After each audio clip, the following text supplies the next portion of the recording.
luwag ng dibdib. At sabi niya, sa akin kayo makinig. Para na niyang sinabing, huwag sa iba. So niya, learn from me. I am gentle and humble. So ang Christian counseling, ang Christian teaching is gentle and humble. Sabi nga nun, magaan ang ipapataw ko sa inyong mga balikat dahil tutulungan ko kayo at dahil ako na ang nagdala ng bigat na yon. Ito ba ang napapala natin sa ating pagiging Kristiyano?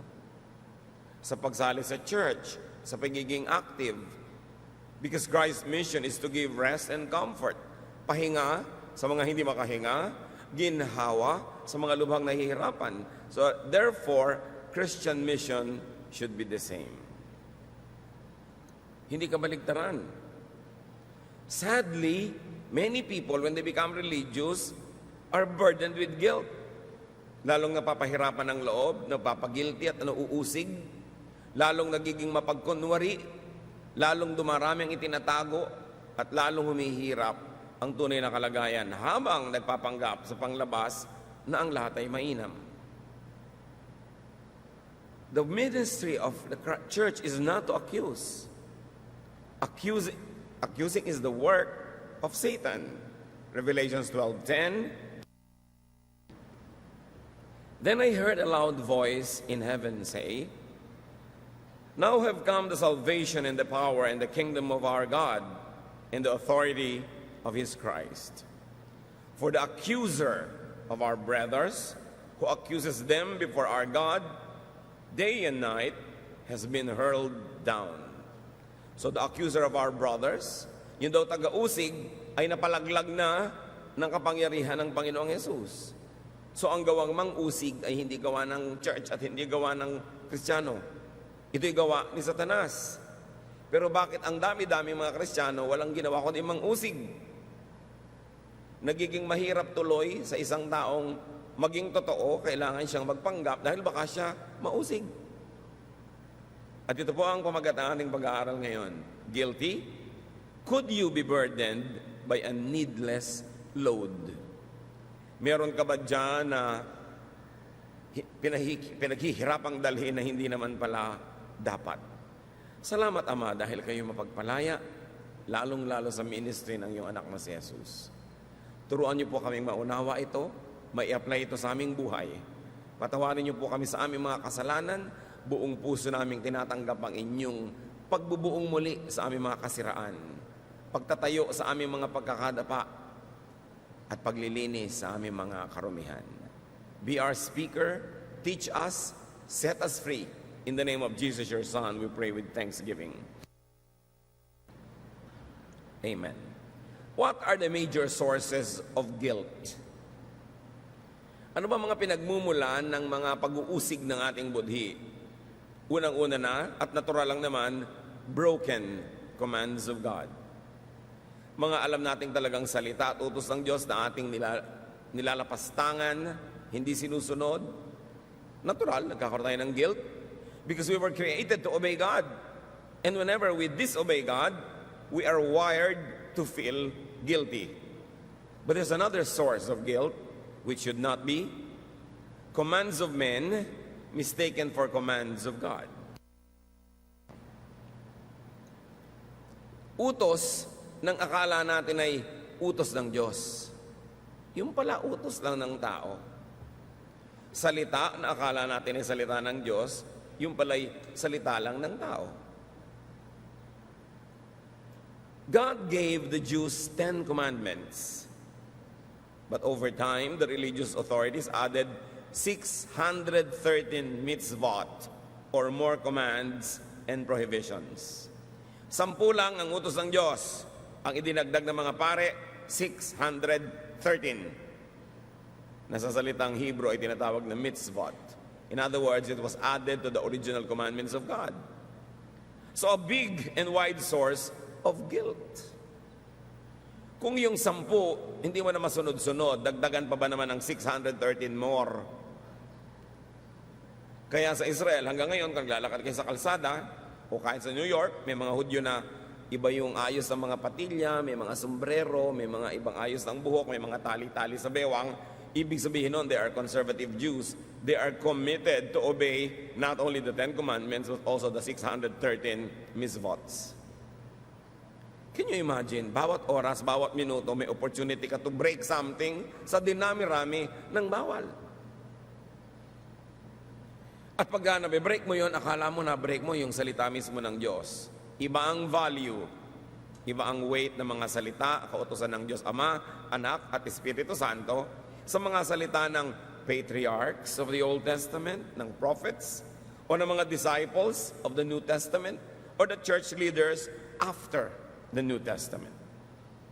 Words of great biblical persons are not always and necessarily the words of God. In fact, sometimes these great biblical persons are mistaken. Ang dami niyan kahit sa New Testament. Si Peter nga natawag pa ni Lord Jesus na, Satan, get behind me Satan. Maling-mali ang pinagsasasabi mo. Si Peter pa yon. So what do we do with the words of the prophets, of the patriarchs, of the disciples, of the apostles? What do we do with the words of pastors and priests and religious leaders? Bring them, refer them to the words of Jesus. For everything else that completely agrees with the word of Jesus, value it, obey it as word of God because it agrees and it comes from the word of Jesus.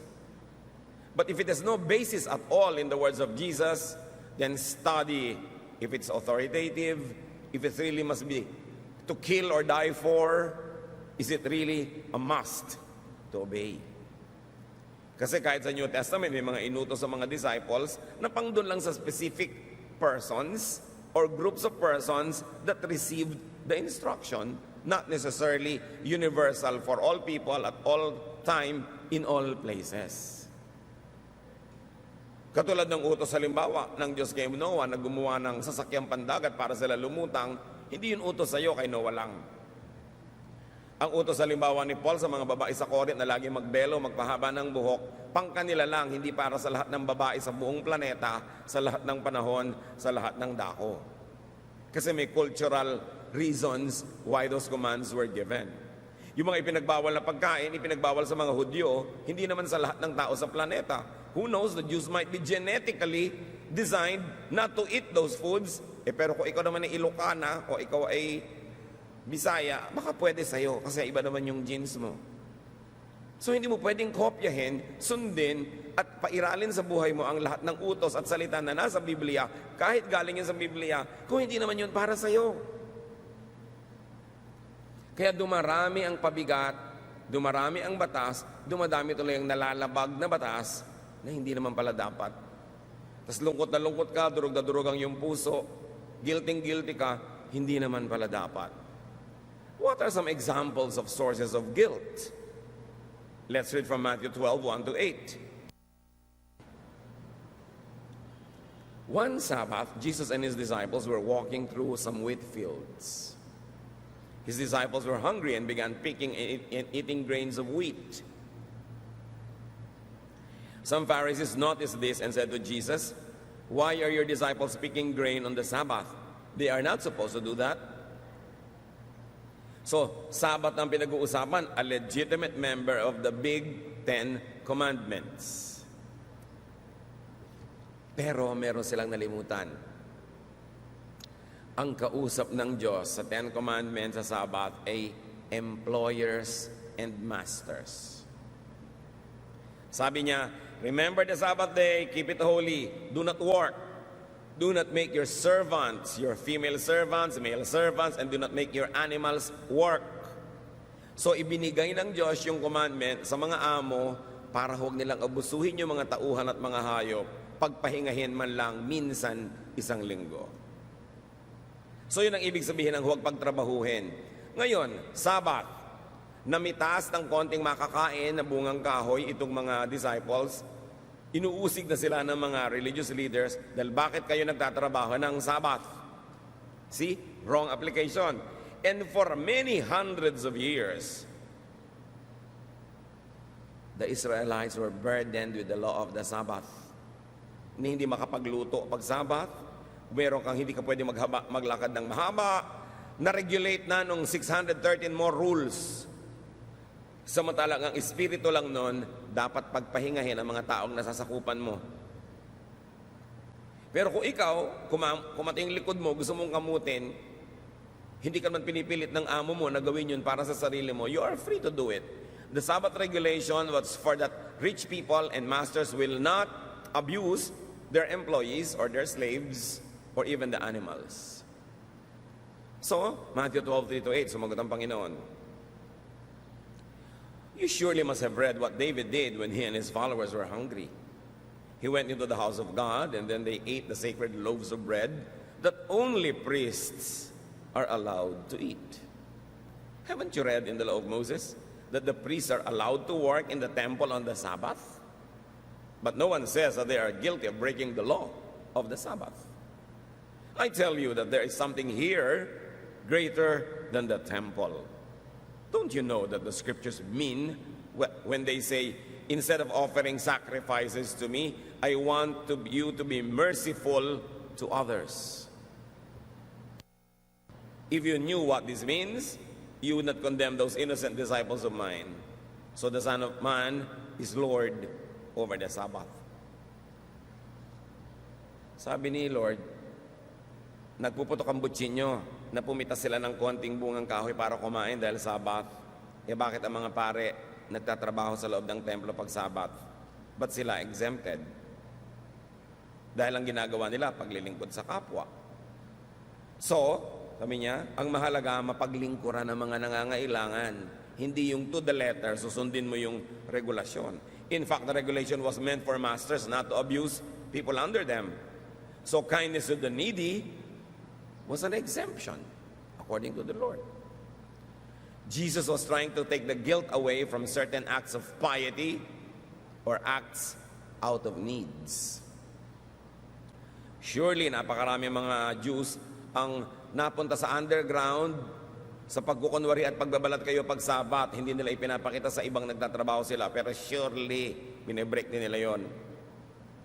Long ago, I was in Israel and I took a taxi and we were traveling across Jerusalem on a Sabbath. And we were being stoned by many people. Nagagalit sila doon sa driver dahil nagtatrabaho pag Sabbath. Pero yung driver nagtatrabaho, hudyo rin siya. Kasi kailangan rin niya mabuhay. Siguro meron siyang matinding pangangailangan for funds. So to feed the hungry, the regulation on the Sabbath, and even the holy bread were bended. In fact, dalawa yung inungkat ni Jesus. Sabi niya, nalimutan niyo na ba? Kahit yung bandal na tinapay na nandun sa loob ng bahay dalanginan na dapat pari lang ang kakain, pumasok si David, may dalang mga lalaking gutom na gutom, kinain nila yung tinapay, ipinakain ng priest. O nagalit ba ang Diyos?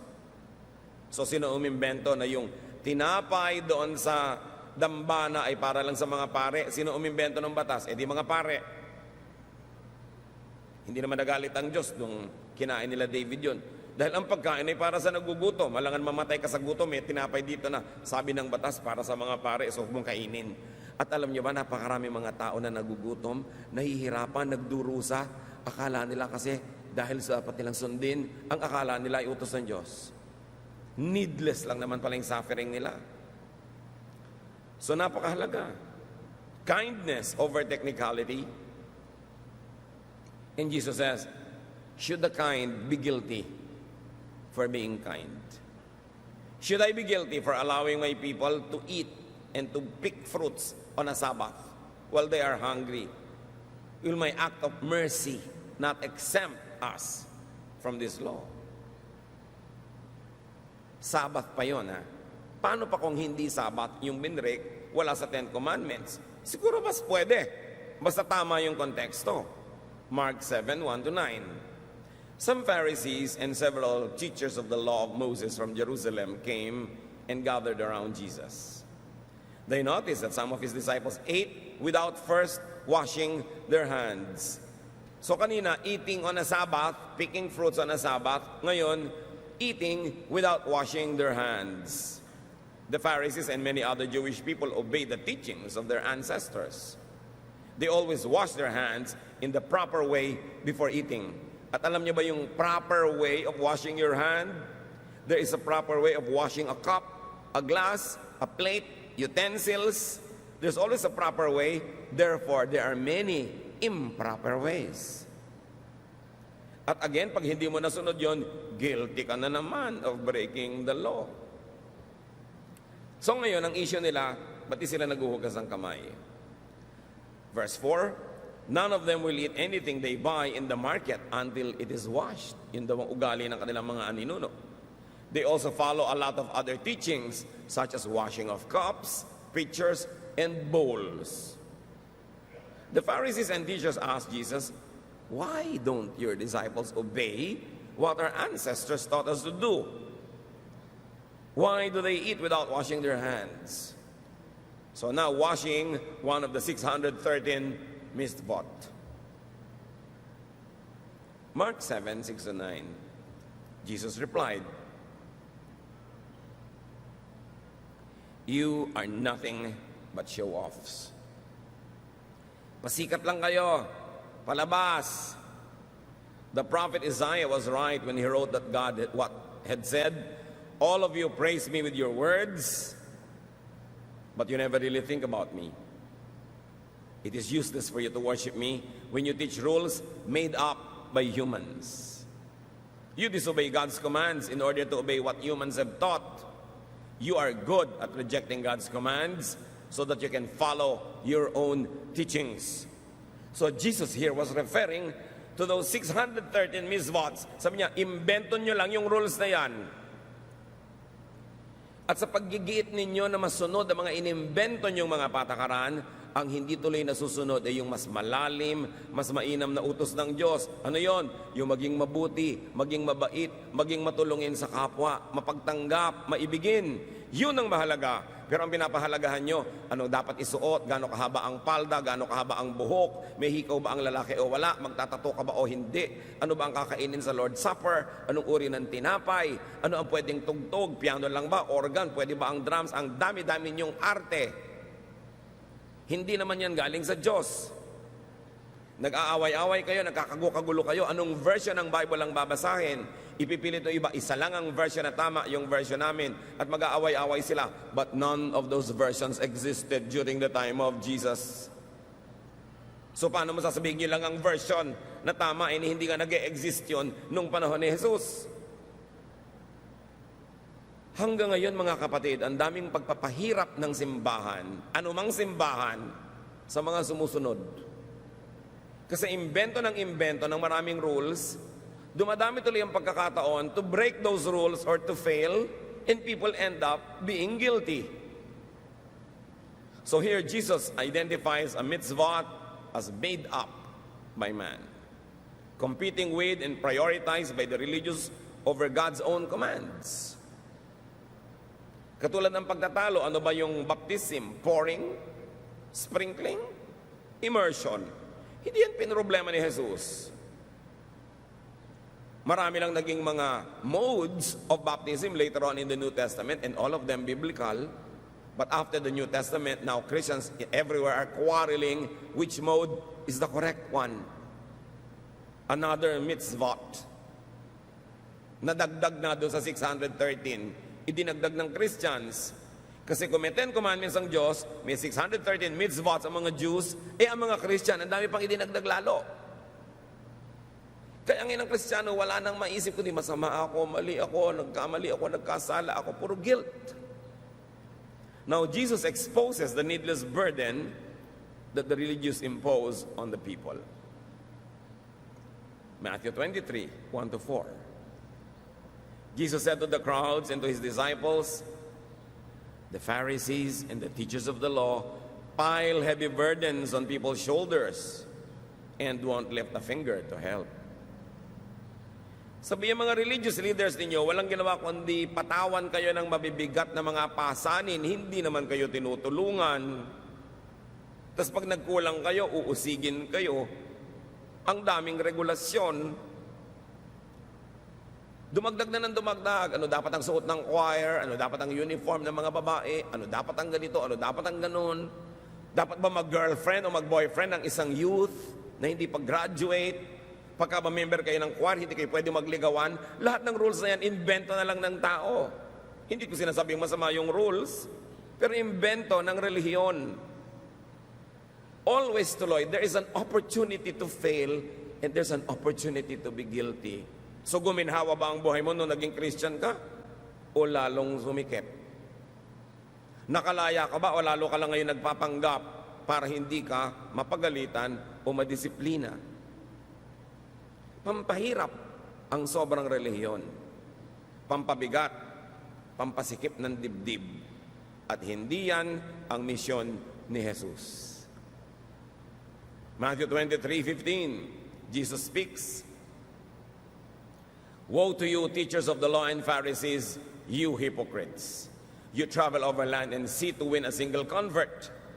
And when he becomes one, you make him twice as much a son of hell as you are."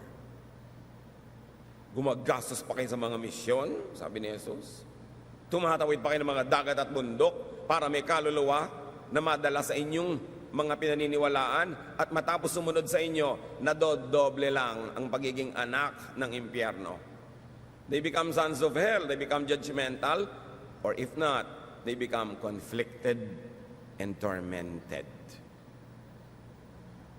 Dati hindi siya guilty, ngayon guilty na. Mabuti sana kung galing sa Diyos yung pagpapagilty para siya magbagong buhay. Kung mitzvot lang pala, church ordinance lang pala, na inimbento ng board, o inimbento ng elders, o inimbento ng pastor, o ng pare, o ninuman, paano na yun? Sayang ang religion pag ganyan ang ginagawa.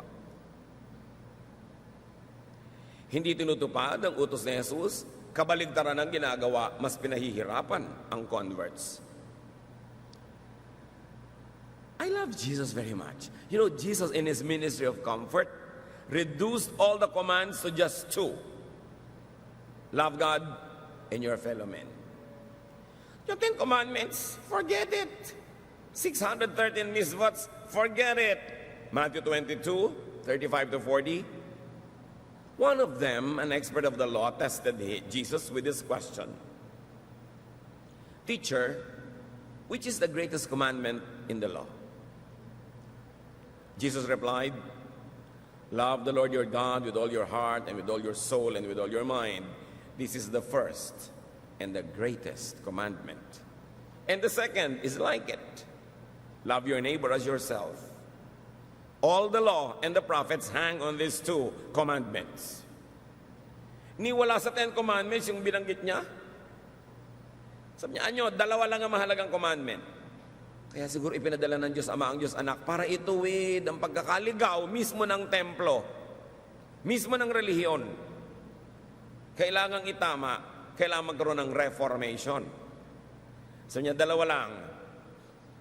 Love God, love your fellow men. Love is above all. Gusto ko kayong hamunin. At this point, humanap kayo ng application sa sinabi na yan ni Lord. Niya, ito lang ang unahin mo. Love God and love your fellow men. Paano niya i-apply ngayon sa mga moral laws na nakasiksik sa inyong utak? Paano niyo i-apply yan sa inyong concepts of right and wrong? Sa inyong concept of justice and judgmentalism? Sa inyong concept of religiosity? Sabi ni Lord, ito ang mahalaga. Love God, love your fellow men. Applyan nyo. I cannot do it for you. But you have to say, itong law na to ng bahay na nabe-break ng asawa ko, lagi niyang iniiwan yung mga damit niyang nakakalat kung nagbibihis siya. What will I apply? The law of the house or the law of love? Nagkamali itong aking anak. What will I apply? Yung rules ng family na hindi ka pwedeng bumagsak sa klase mo kung hindi, blah, blah, blah, or the rule of love. Nagkamali ang asawa ko, nagtaksil sa akin, nagsisisi ngayon. What will I apply? Justice or mercy? Tinuruan na tayo ni Jesus kung anong dapat mangibabaw. Not legalism. Legalism belongs in the court of law, but not in daily life. Because if you're going to be legalistic, no one will love you. And you cannot be loving anybody. You will always insist. Sabi ng paragraph 10, article 3, sentence number 2, pero wala magmamahal sa'yo. Pag legalista ka masyado. So sabi ni Lord, love. You cannot go wrong when you love. Because God is love. And it is the greatest of all the commandments. Hindi nga kasama sa commandment yun eh. Pero si Jesus, sinabi niya, it is the real commandment. And it is the greatest.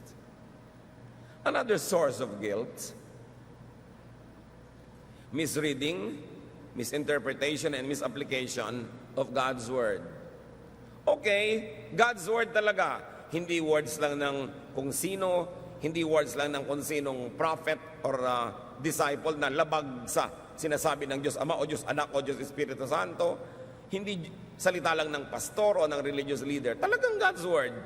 Pero paano pa maaaring maging caution of unnecessary guilt? When you misread, misinterpret, and misapply it. God's Word nga. You have good intention, but probably bad scholarship. Mali ang basa, mali ang pagpapakahulugan at paglalapat. Tulad na lang ng mga issue ng belo, ang kausap, Corinthian women, hindi naman ikaw. So ngayon, hirap na hirap ka, guilty ka, hindi ka nagbebelo, o ginadjust mo hindi nagbebelo, mali naman ang basa mo eh. Although word naman ni Paul yon, hindi naman yun word of God, yung tungkol sa belo. Kasi hindi naman God si Paul, hindi God si Peter, hindi God si David or Abraham. Isa lang ang God, di ba? Kaya pag nagbabasa kayo, letter to the Corinthians, letter to the Ephesians, huwag niyo sabihin, thus is the word of God. No, it's the word of Peter, it's the word of Paul, it's the word of whoever. It's not the word of God kasi those men are not gods. Dapat malinaw yun. Minsan nagbabasa ka ng kung ano-anong mga letters dyan sa Bible, tapos mo, word of God. It's the word of God if the teaching perfectly coincides with, agrees with, and follows the words of Jesus. Otherwise, it's a human opinion. It's the opinion of Peter, it's the opinion of Paul, it's the opinion of James, but it's not the Word of God. Dapat malinaw yon. Magkakaiba ang tindi, bigat at halaga ng mga salita. So what are the additional causes of guilt? Let us cite some examples. In addition to Old Testament and New Testament teachings, ito na ang sources of guilt, as we have mentioned. Congregational, sectarian rules, and regulation. Yung mga rules and regulations ng inyong kongregasyon, ng inyong kapatiran, ng inyong fellowship, whatever. At marami yan. Nagdagdag sila sa mga misvot. Mode of baptism, elements of the Lord's Supper, attire, length of hair. May Christmas ba o wala? Issue rin yan. Church ba kayo o fellowship lang? Nadidinig nyo yan, di ba? Ang pastor nyo ba reverend o pastor o brother lang? Alam nyo, hindi ko masikmura na ang tao tawaging reverend. Kaya gusto ko tawag niya lang sa akin, Kuya Ed. Kasi kumisan, pastor ba? Wow. Pero may reverend ba? Ay, meron ba o wala? What's the big deal? Kumisan yung sobrang pagpapahalaga sa title is the reason why I refuse all of these titles. Kakilakilabot, may tao bang reverend? Banal? Kabanal-banalan? Ano siya? Katipunan na anak ng bayan? At ang dami pa niyan, etc., ad nauseam, nakakasuka na sa dami ang mga congregational rules. Hindi ka pwedeng tumugtog sa banda pag mahaba ang buhok, nasan yung verse? Hindi mo pwedeng ligawan ng kapwa choir member, pareho naman kayong binata at dalaga. Bakit? Ang dami. Well, if it works in some congregations, that's their business. But I don't think it is a word of God to die or kill for. It's an opinion. Siguro yung mga church leaders, nakita na mas effective yung ministry, mas less ang problem pag ganun yung policy. But sometimes the obedience of that policy stops people from being human. At hindi rin naman sinusunod ng mga choir, nagliligawan din sila. Nakalihim lang. It's only underground. And therefore they are guilty. That's what I mean. You create rules that force them to go underground and to feel guilty. Kung honorable, parehong single, ano nang pakialaman mo magligawan yung mga yan? Ba't pati yun, pinapakialam mo pa? Diba? So napaka-importante na sabihin natin, ay, policy lang yan ng mga tao. But then you are a member of a church, so you obey. Ayaw mo mag-obey, di join another church. Pero pag nandun ka, di mag-obey ka, alam naman nandun ka, tapos ayaw mo mag-obey. At yun ang problema. gaano karami ang ilalagay natin na mga regulasyones that will force people to either sacrifice, feel guilty, or disobey? Kailangan ba talaga? Marami niyan mga gravely misunderstood, over-sensationalized, and over-demonized aspects of life, like lust, sexuality. Sobra ang pagpapagilty ng simbahan sa mga tao when they have sexual feelings. Pero sino ba ang nag-create ng human body? Di ba Diyos? So bakit kung magiging guilty ngayon kung nakikiliti ka, na-attract, basta hindi mo ginagawa to the point na nagiging kasalanan na, nagbe-break ka na ng rule, nangaagaw ka na ng hindi sa'yo. You know, creation, design, and biology all express the intention of the Creator. Then religion imposes unrealistic and unnatural expectations and requirements. Ituturo sa mga young boys, naku, hindi kayo dapat nagkakaroon ng sexual arousal pag nakakita kayo ng maganda. Eh, anong gagawin mo? They are wired to be aroused. So, guilty na ngayon sina-arouse. Ang mahalaga lang, what will you do with the arousal? How will you contain it? How will you control it? How will you decently put an end to its urges and the fevers that it gives you? Pero for people to feel guilty for being normal, created by our God to be like this, it is an unnecessary guilt. Labag na yan sa Biology 1. Remember that God is God of Biology 2. So ang nagiging result is guilt for what is only natural. God is the designer and author of nature. Now again, challenge number 2, apply and process this in your own life. How will you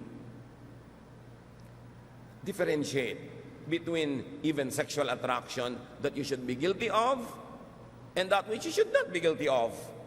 May dumaang maganda na attract ka, magigilty ka na ba? O magilty ka kung sinundan mo siya at ni-rape mo doon sa dilim. O inagaw mo siya sa asawa niya. Pero ina-attract ka, sabi nga ni Martin Luther, you cannot stop birds from flying over your heads, but you can stop them from nesting in your hair. So may mga natural lang. Huwag masyadong serious. May mga tao wala nang ginagawa kundi mag-confess. Lagi. May young person, nakayuko ka naman, nagko-confess po ako, nagandahan po ako sa dumaan. Hindi wala ka nang gagawin, hindi mag-confess araw-araw, minuto, kasi marami maganda. When you do what you could to be godly, forgive yourself for imperfections. Forgive yourself for your human and natural impulses.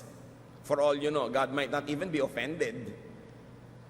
Living creatures are designed and wired to multiply. Isa yan sa mga utos lagi ng Diyos, go and multiply. The birds will multiply.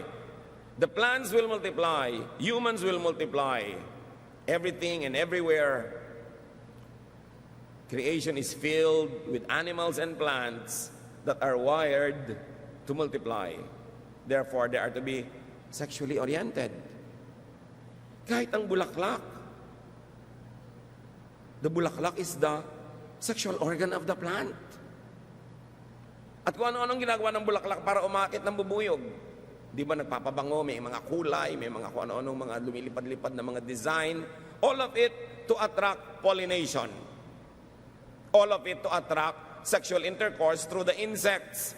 So that the flower will become a fruit and the fruit will become a tree.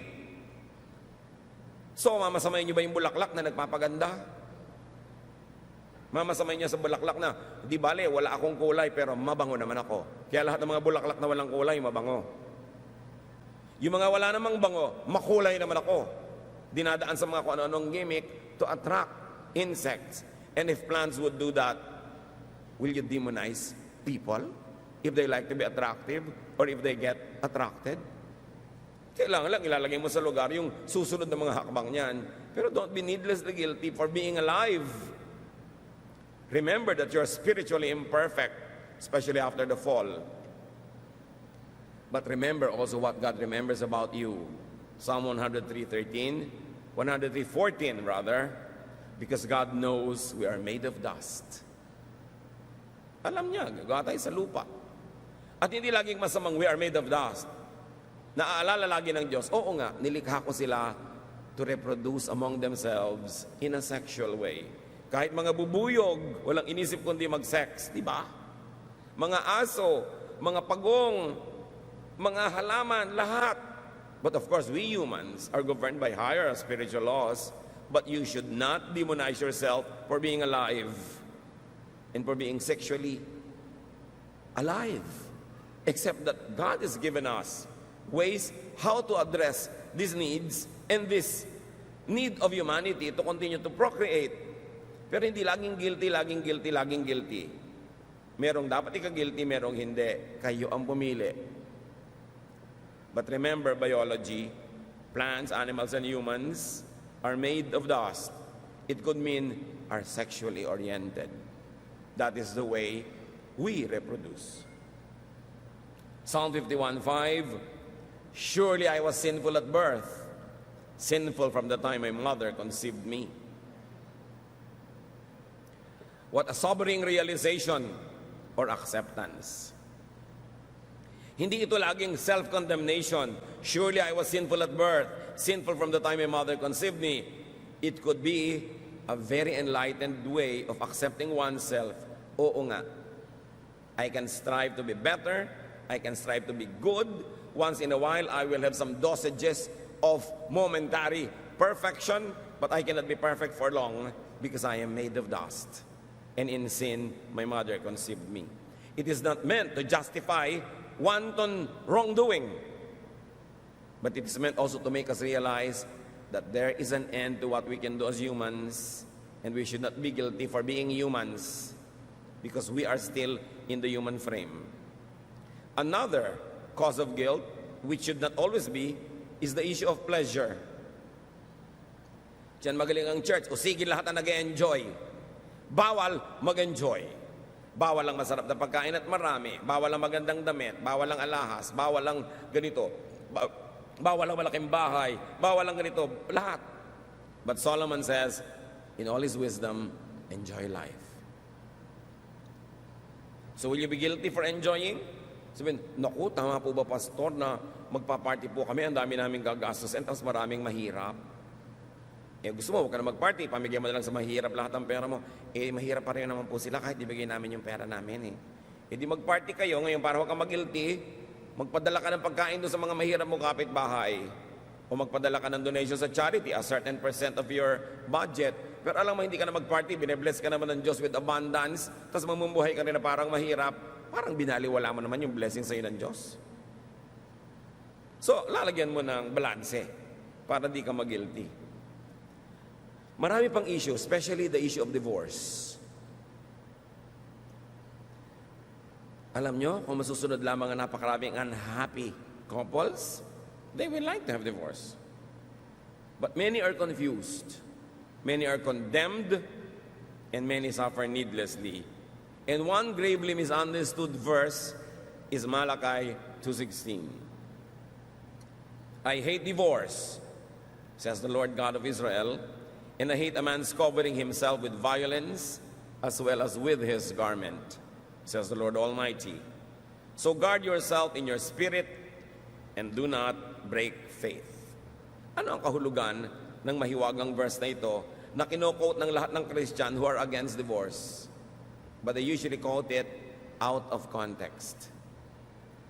Sabi ng Diyos, ayoko ng diborsyo na para bang ginagamit lang yung diborsyo ng mga tao na damit, pangtakip sa kanilang mga violence, pangtakip sa kanilang mga bisyo at mga kasamaan. Here, divorce refers to Israel's unfaithfulness to and departure from God than to a husband and wife separation. Yun ang problema sa bad scholarship. Ang tunay na tinutukoy dito ay ang paghiwalay ng Israel sa Diyos, hindi yung paghiwalay ng babae at lalaki mag-asawa. Ginamit lang yung metaphor ng marriage, pero ang tunay na tinutukoy ng subject matter, pagtalikod ng Israel sa Diyos at pakikitungo sa ibang mga Diyos-Diyosan. Marriage was used only as a metaphor or a symbol, but Malachi is not talking about human marriage. It's talking about the partnership, the covenant between God and man. At yung salitang divorce, in biblical vocabulary, also referred to man's abuse of it, of disempowering and destroying women. Tatandaan nyo, kung yung bread nung araw ay tinapay na ngayon ay pwedeng pera na ang ibig sabihin, nung araw ang mouse ay dagang hinahabol ng pusa, ngayon yung kasama ng computer. Kung ang virus nung araw ay yung may sipon kat ubo, ngayon yung computer mo ang meron, naiiba ang kahulugan ng the same word, ganun din yung divorce. Yung divorce na pag-aalam natin ngayon na paghihiwalay ng mag-asawa, hindi ganun ang exact kahulugan ng divorce nung araw.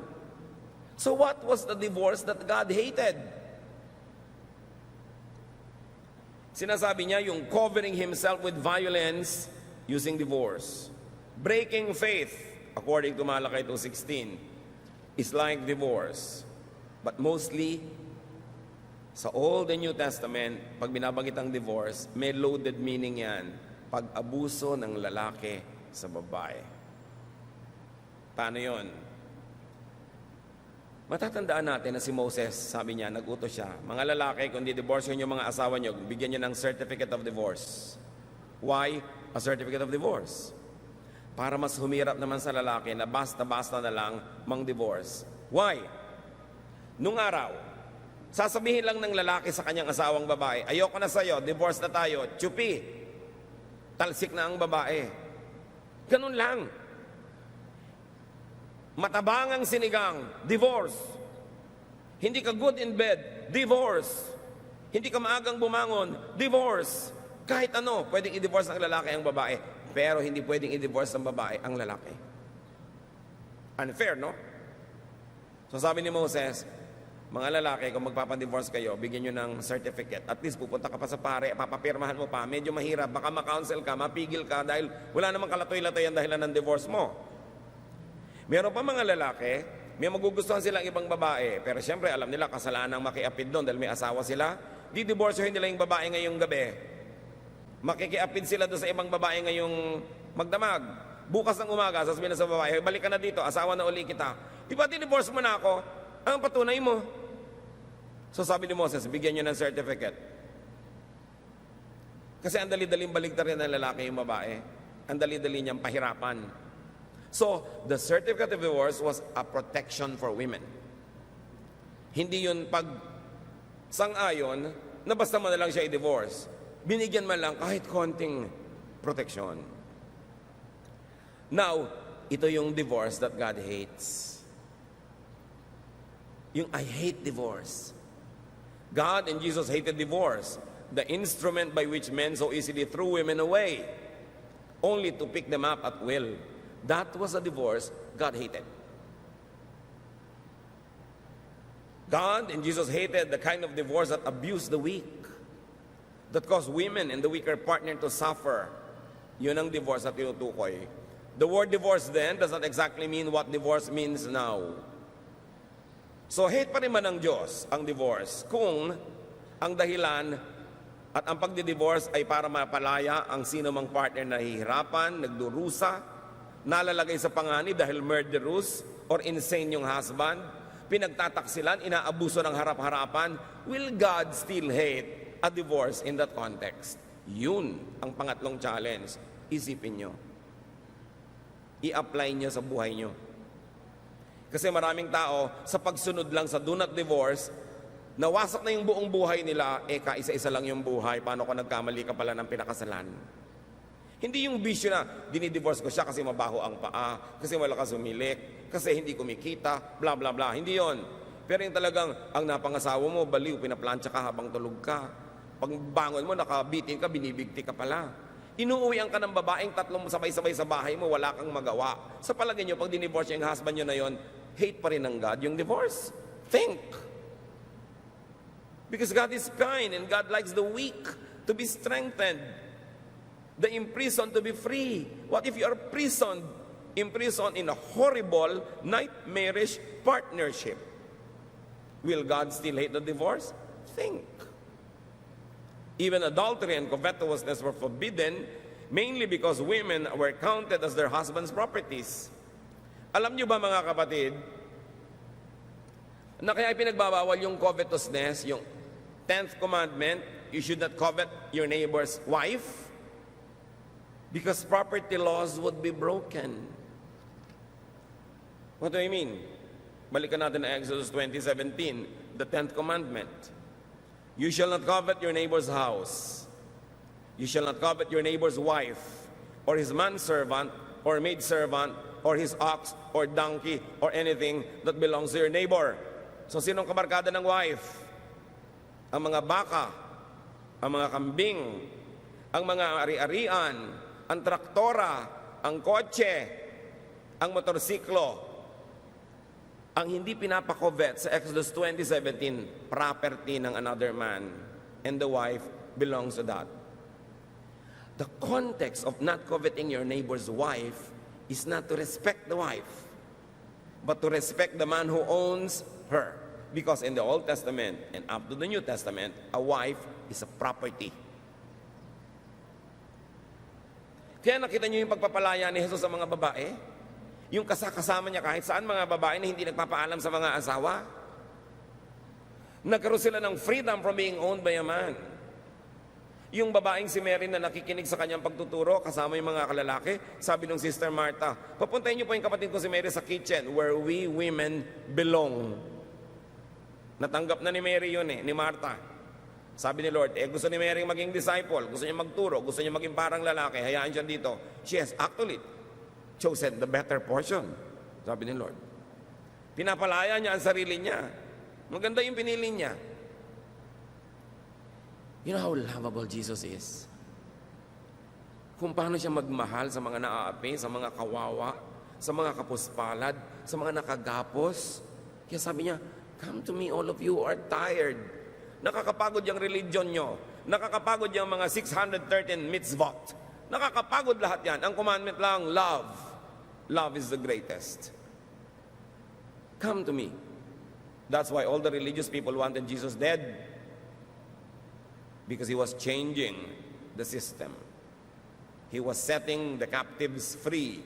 He was setting prisoners free. He wanted every person, man or woman, child or old, rich or poor, to enjoy life, to have a meaningful life, to develop their personality and not to be the shadow of someone else, even if that someone else is your father or your husband or your mother. You were created in God's image, and Jesus was setting people free. The church system will make people feel guilty so that they will not want to be free, or if they were able to be set free, they will be willing to be caught again and be imprisoned again because they are guilty. Can you imagine the wife being classified with servants, animals, and properties? So masamang pagnasaan, hindi dahil siya isang marangal na babae, kundi dahil property kasi siya ng kapwa lalaki, at ang kinakausap sa 10th commandment ay mga lalaki. Ang kinakausap sa commandment on the Sabbath ay mga amo o mga masters, which are also male. So ano pa mga guilt nyo? Nagigilty ka na hiniwalayin mong asawa mo na lagi ka na lamang na pinagtataksilan, ninanakaw ang savings mo, pineprenda ang mga alahas mo, tapos inuuwian ka ng syphilis, sisipin kung kani-kanino, tapos uuwian ka ng mga gonorrhea, tapos ngayon humihiwalay ka, pinapagilty ka ng religious counselor mo, sabi niya, alam mo, ang gusto ng Diyos, bumalik ka doon, magdusa ka because God hates divorce. Wrong reading. Meron pang isang accusation na lagi tayong guilty, materialism. Hoy sister, di ba? Kristiyano ka na, bakit ang dami-dami mong damit? Bakit ganito, ganon? Guilt for having fine things. Guilt for being comfortable. Of course, this guilt is fed and fanned and promoted by the church that glorifies sacrifice, that demonizes possession of properties. Why? Because the churches want you to donate everything you have. Kaya pinapagilty ka pag may mga ari-arian ka, brother, mas malaki pa ang bahay mo kaysa sa church. Diba? Nakarinig na ba kayo ng mga ganon? Mabuti pa yung bahay mo, may garahe, yung church, wala. Actually, may truth naman yun. Pero kung pinaghirapan niya yun, property niya yun, ba't mo pinapagilty? Proverbs 15:6, the house of the righteous contains great treasure. Righteous siya, kumikita siya, huwag mo siyang pagiltihin. Hayaan mo siya magkaroon ng magandang kama kung gusto niya. If God blesses you with abundance, enjoy it. Just don't fail to share. Don't fail to give to God what is God's and to your fellow men the help, the charity that you could. But enjoy God's blessings to you. You don't have to be guilty for being rich. Pinayaman ka ng Diyos, tapos babaliwalain mo, di binabaliwala mo yung bigay sa'yo. So another source of guilt is of course the excessive focus on sin and guilt. Wala nang itinuro kundi kasalanan, kasalanan, kasalanan. Kaya marami tuloy mga Christian, pag matagal na sa church, ang nagiging nangyayari sa kanila, wala ring inuungkat kundi kasalanan ng iba. Walang hinahanap kundi kasalanan ng iba. The burden of sin and guilt, of course, makes the priest and other dispensers of forgiveness look more important. Siyempre, lagi kang uusigin kasi nagiging mahalaga tuloy yung ministry ng mga religious leaders na laging magbibigay sa iyo ng kapatawaran. Kung nasa ritual ng simbahan na yun na pwedeng magbigay ng kapatawaran yung leader, naging importante siya, so lalo kang papagiltihin.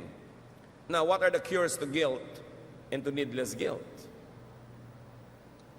Obedience to God, of course. You don't want to be guilty? Be perfect. If you could.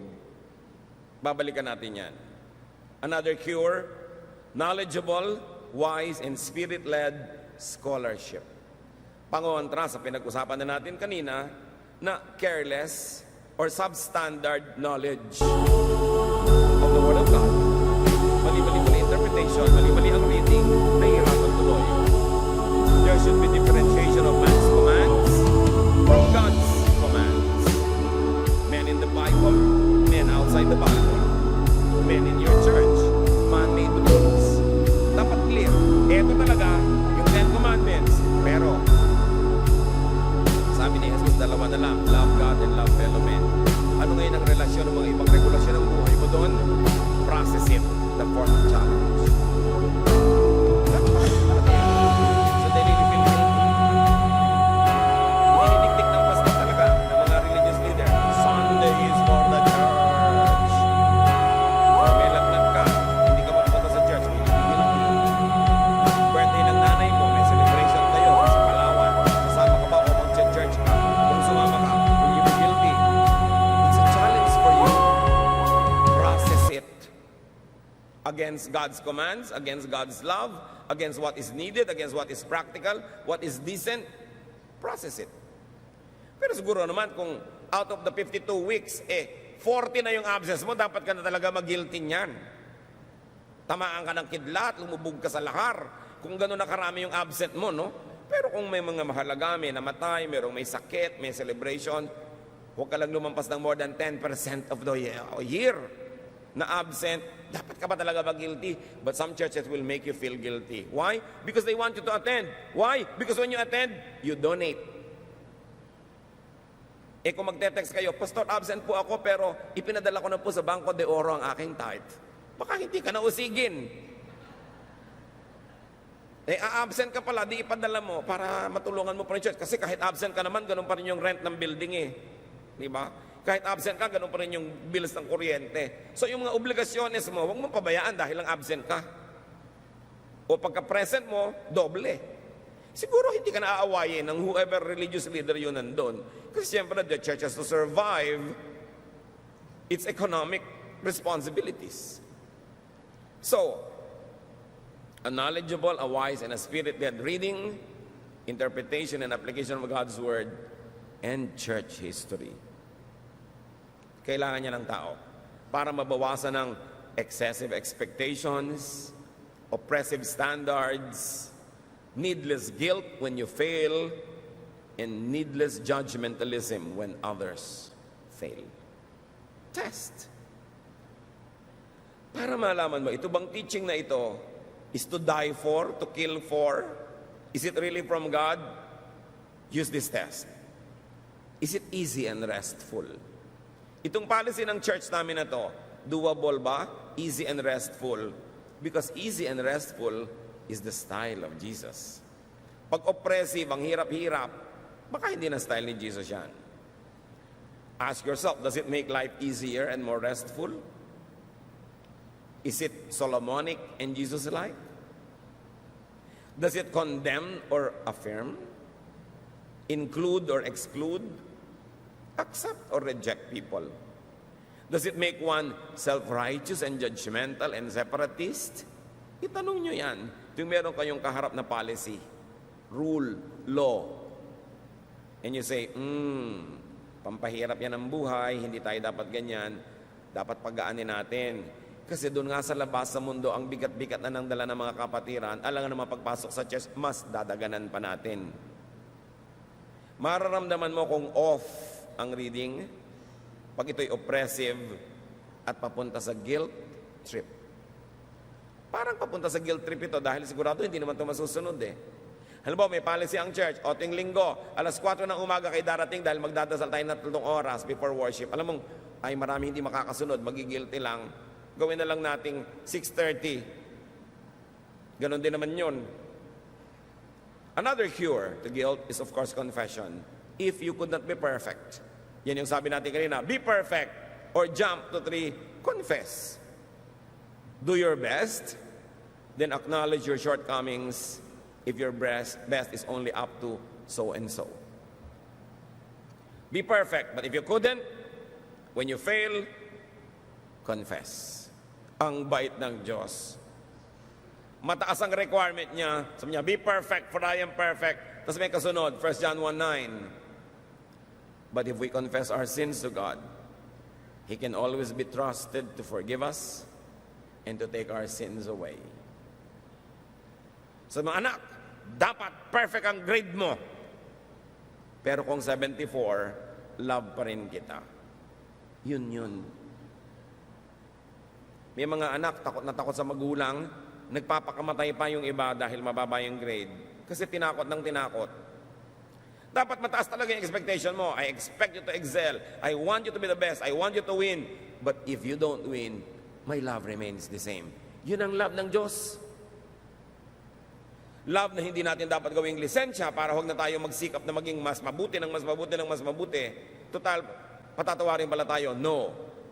Sa pagtingin natin ng utang na loob, sa walang patakarang pagtanggap, sa walang hanggang pag-ibig ng Diyos, lalo tayong dapat mag-excel.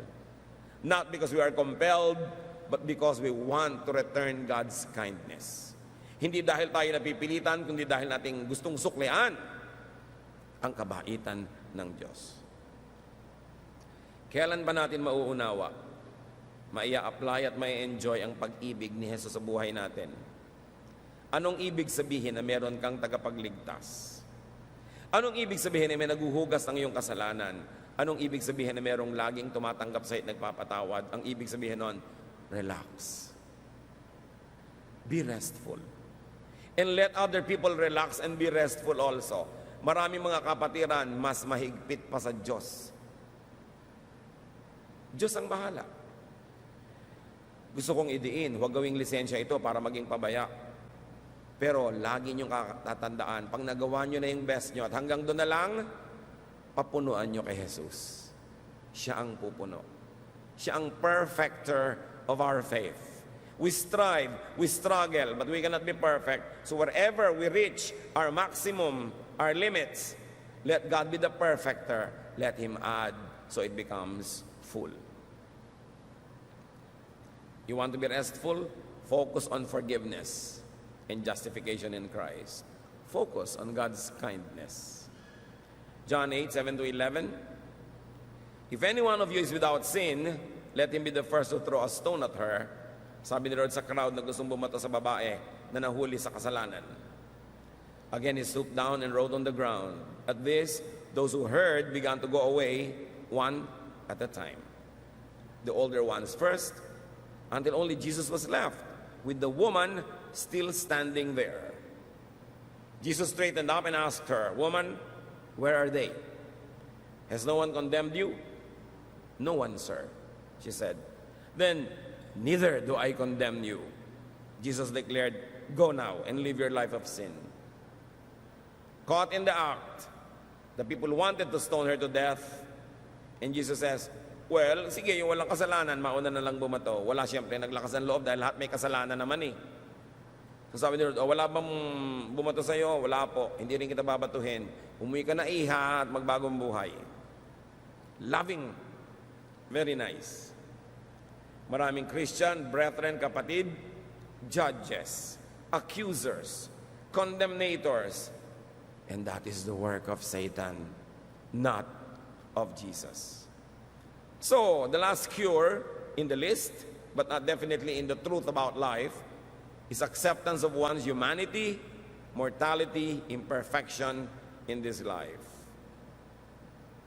Also, acceptance of other people's humanity. Kailangan matanggap mong tao ka, hindi ka pa perfect. But you grow in the Lord. You grow in Christ-likeness. Room for improvement is the biggest room in the world. 2 Corinthians 3:18, the Lord's Spirit makes us more and more like our glorious Lord. So while you cannot be perfect, you can get nearer and nearer to perfection, to Christ-likeness. That is doable. That is required by God. So ulitin natin ang sabi ng Panginoong Hesus sa Matthew 11:28-30 to give a context to everything we have discussed. Come to me, all of you who are weary and burdened, and I will give you rest. Take my yoke upon you and learn from me, for I am gentle and humble in heart, and you will find rest for your souls. For my yoke is easy, and my burden is light. Let us strive to be Christ-like as much as possible. But when or where we fall short of God's glory, let us rest in God's love. Let your faith, let your religion, let your Christianity be a shelter, a resting place, a hospital, a healing place. Not a guilt box, not a courtroom, not a jail, not a torture chamber. Let us bring Christ back to Christianity. Let us bring rest and comfort back to Christianity the way it was during the time of Jesus, when all the sinners were going after Jesus and they were following him because they found rest and comfort and love and acceptance. The church cannot do less than be like Jesus. So accept your imperfection, even celebrate your humanity. 1 Corinthians 13:10. But what is perfect will someday appear, and what isn't perfect will then disappear. Sabi niya, darating ang panahon, the perfect will come, and the imperfect will pass away. All our imperfections will be made perfect in Christ. Pero darating pa lang yung panahon na yun. Sabi ng verse 13, for now, there is faith, hope, and love. But of these three, the greatest is, church, love. Darating ang panahon, sabi niya, mape-perfect tayo. Pero ngayon, hindi pa. So, ang pairalin nyo, pag-ibig. Pag-ibig sa kapwa. Pag-ibig din sa sarili. Do not condemn yourself needlessly for a sin that you have already confessed. For something wrong that you have already repented for. Maawa rin sa sarili. Kumisan, hindi naman tayo malupit sa iba, sa sarili. Kasi hindi natin napapatawad ang sarili natin sa mga kung anumang nagawa nating mali. Gusto natin habang buhay, pasanin yung cross. You don't need to do that because Jesus carried the cross for you. And Christ died on the cross for you, for your sins, for your guilt. Be free. Take that burden off your shoulder. Get a life. Celebrate life. Worship God. And be the person that God wants you to be. Dear God, we thank you. We thank you for freedom. We thank you for your kindness and goodness to us. Suriin mo kami, Panginoon, kung kami po'y nagiging masikip ang buhay dahil sa aming judgmentalism of others and of ourselves. Sa sobrang guilt na hindi naman pala dapat. Lord, ituro mo po sa amin yung mga bagay na dapat talaga mag-guilty kami pag mali at ginagawa namin. Pero bigyan mo kami ngayon ng clarity of mind, karunungan, na ihiwalay yung utos mo at utos lang ng tao, opinion lang ng tao, regulasyon lang ng organisasyon. Ituro mo sa amin, Lord, kung gaano kami dapat magsakripisyo sa pagsunod sa mga ito. Gaano kami dapat mag-guilty kung hindi namin nasusunod. O dapat nga ba kami mag-guilty in the first place? Turuan niyo po kami, Lord, na lumaya. para yung nalalabing mga panahon sa buhay namin, lalo magkaroon ng kulay, ng tunog, ng musika, ng direksyon, ng kabuluhan, at ng kagandahan. Set us free from our guilt and teach us to set others free as well. Yumuko tayo patuloy sa